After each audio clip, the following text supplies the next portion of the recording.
this is gonna be a great interview. Just like, that's awesome.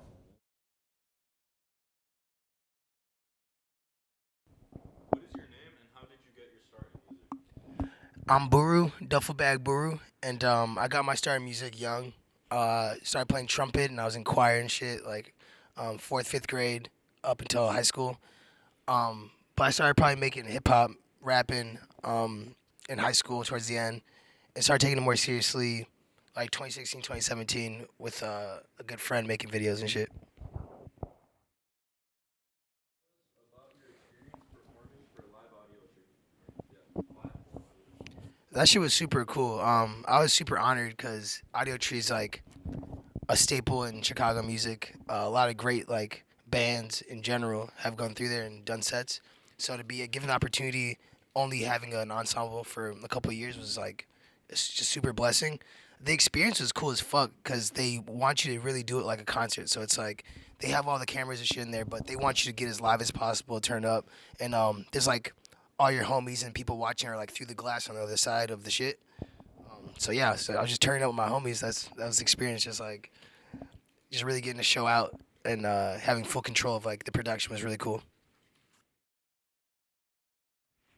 How did your college career time to influence you musically? That's interesting. Shit, I'd say like going to state school early, just those experiences of kind of just figuring out like socially like what's going on. Like I'm trying to put this in the right words. It's like exposing myself to kind of more crazy like I'm trying to say shit without being like, oh, I got fucked up. But no, I think just like being independent and like just seeing what life has for me, open up my mind state, whatever.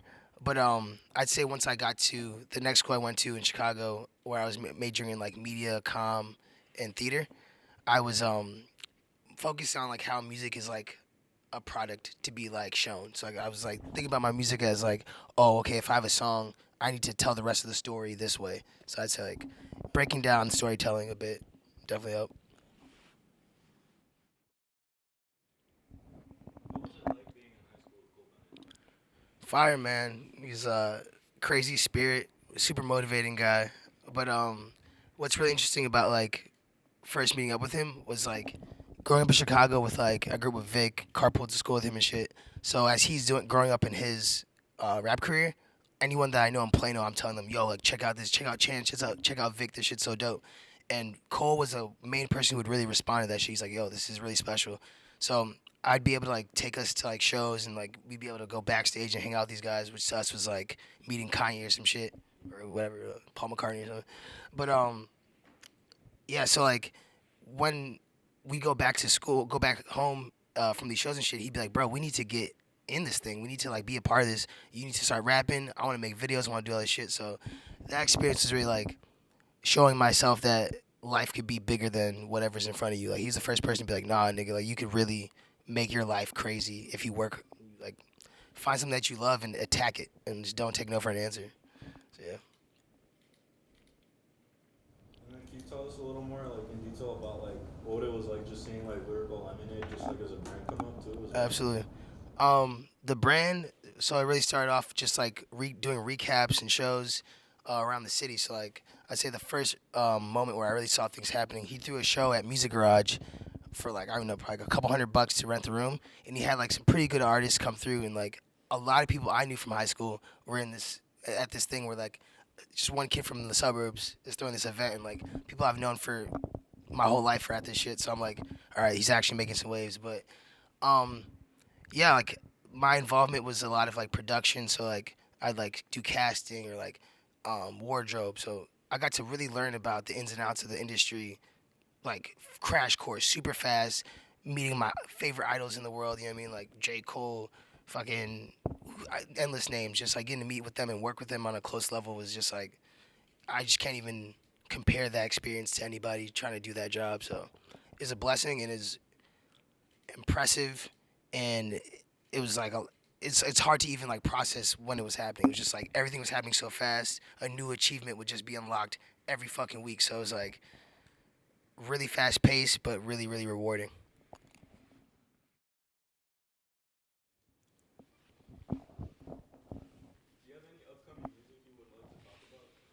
Absolutely. Yeah, I've an album that I'm putting together.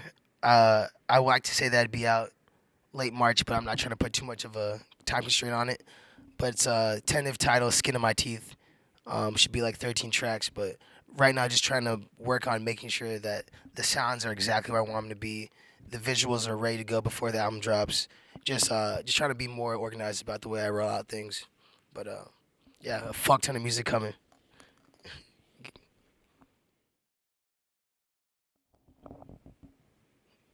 What are your top three favorite movies? for sure. Um, I say Whiplash with Miles Teller and J.K. Simmons or Robbins, whatever. Funny People with Adam Sandler. That shit's hilarious. Snatch. It's a really good Guy Ritchie film, robbery film. I'm throwing in one more, Place Behind the Pines with Ryan Gosling. Just the styling in that movie, the feeling is all just it's just vibes. It's raw. It's raw as fuck.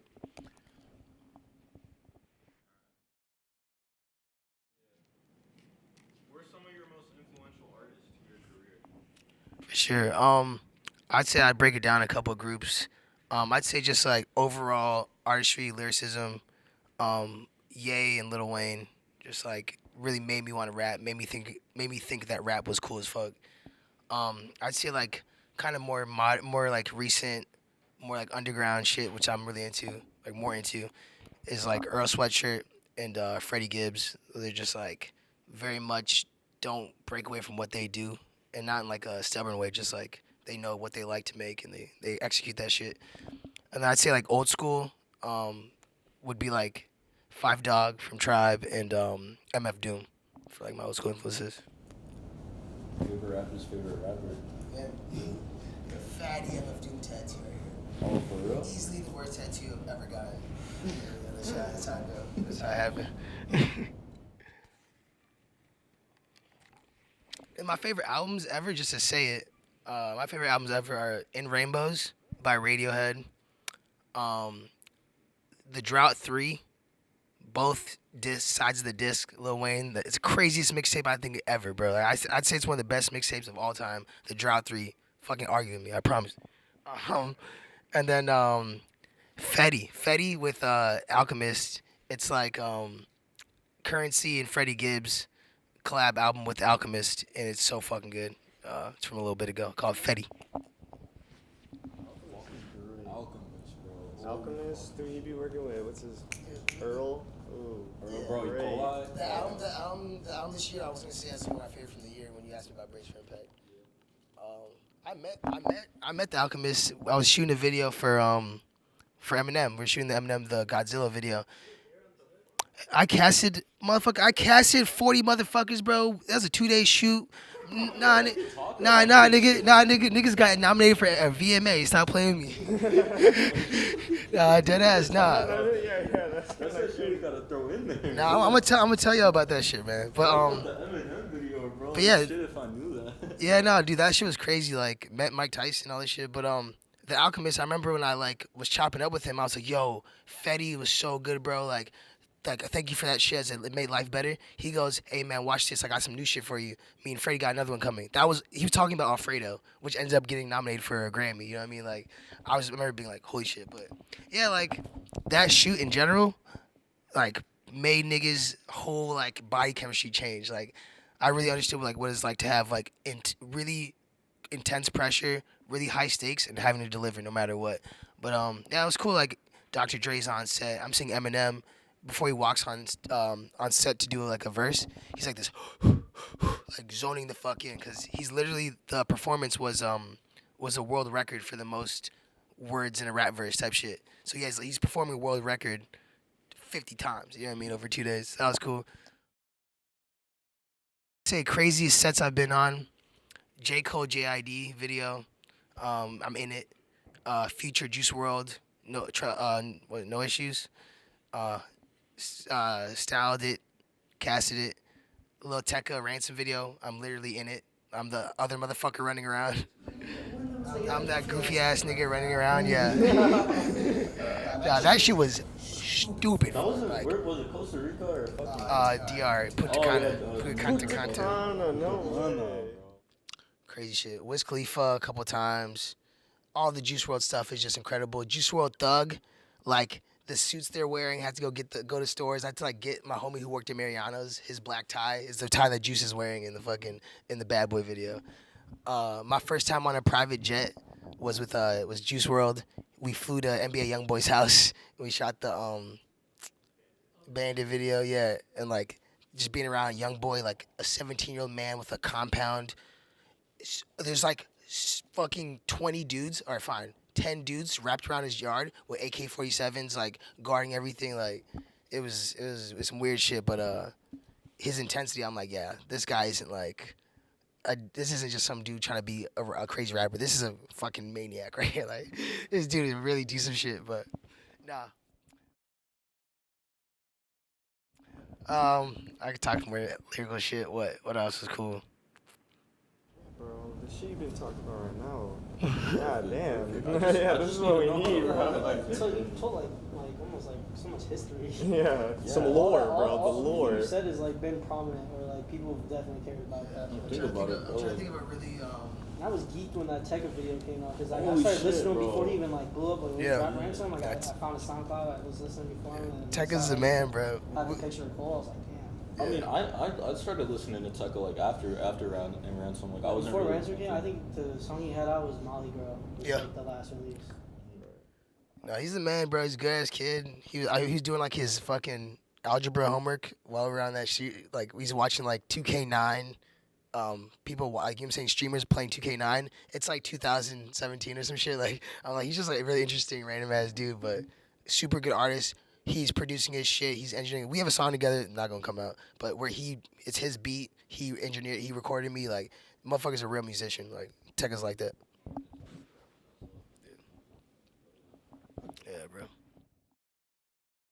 What was your experience working on the mixed personalities video for Lyrical Lemonade?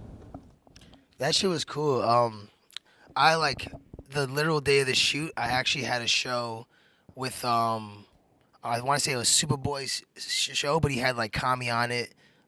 Chance came out and performed, and to me that was a huge milestone for my career. And I was like, I gotta tap in, even though obviously being around Kanye would have been cool. But in that process, I had to like help do some of the like picking palettes, a bit of the styling. My boy JB was the one that kind of took over and made those Lettermans and shit. But I was pulling together like inspo and stuff for the shoot, so that was really fire.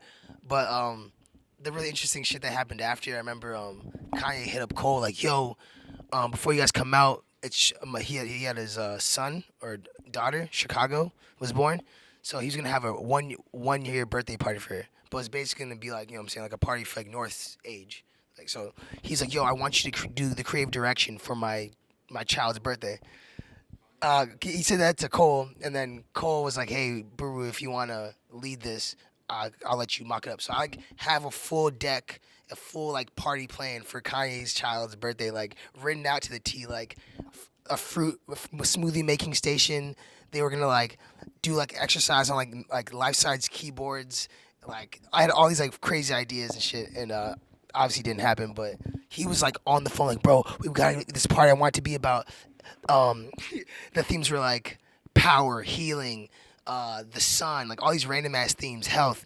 And I was like, this is for a 1-year-old. This is like for a baby that won't even process this shit. But that was like the first time I ever probably got to hear like, and I've had friends who like have worked with Kanye, and they'll describe him as like radioactive, like it's like a word I've heard, or like intense. It's like I never seen somebody that dialed in about a fucking birthday party.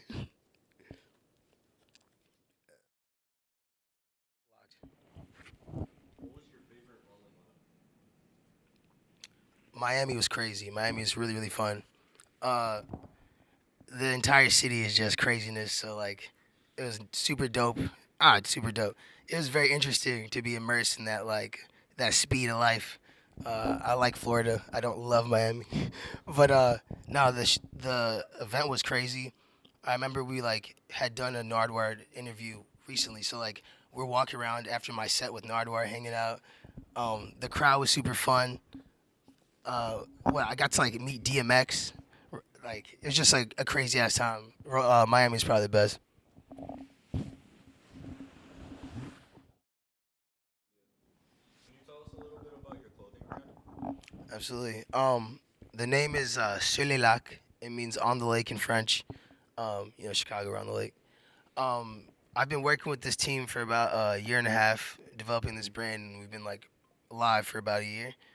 It's just some really high quality garments. It's just fly. It's been fun working on it because it's like I'm not really. It's a different space, and it's like I'm learning a lot really fast. So it's fun. But just making shit that I like to wear is the coolest thing. Like I just fucking me and the guys we figure the shit out, and then once it's made, it's actually one of my favorite things to wear. And that shit's cool. Shout out your jacket. Oh yeah, no, I'm wearing some pieces right now, bro. I got on the Surlock Groupie tee. You know what I mean? This is the Constellation Letterman. Some crazy embroidery on the back there. We got on the hold on. We got on the fucking swan hoodie. Yeah, but no, it's early. We're developing. We're coming with ideas, but one thing that we really do well is events. Like we bring out a lot of people. We do shows, bring out different artists in the city. So it's something that it's new. It's fun. I feel like we're doing it a different way, and yeah, just having fun with it. And this shit too. This shit right here. This is that new Brew merch. I don't know how we're gonna distribute these, but look out for them.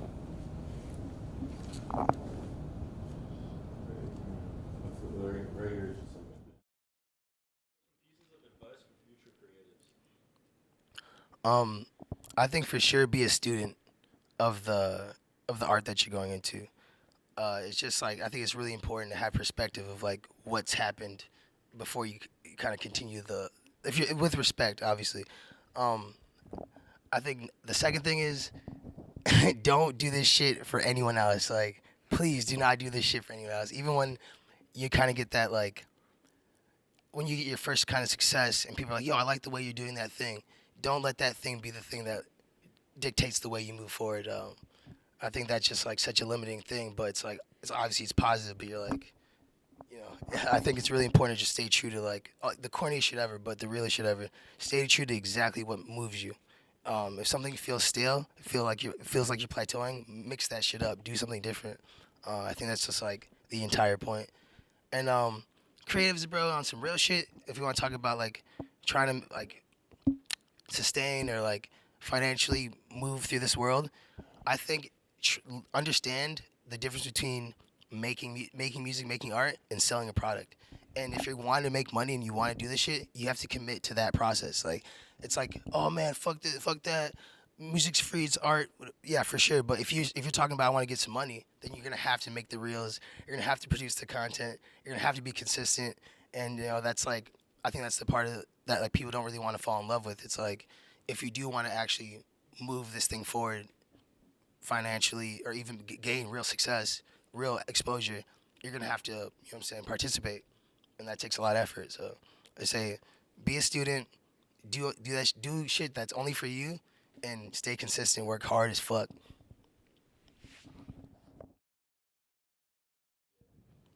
Sure. Hey yo, you already know what it is. You with Kids in America, Big Rooski, love you, mama. That's a fucking wrap. That's a That's wrap. a wrap. Hell yeah.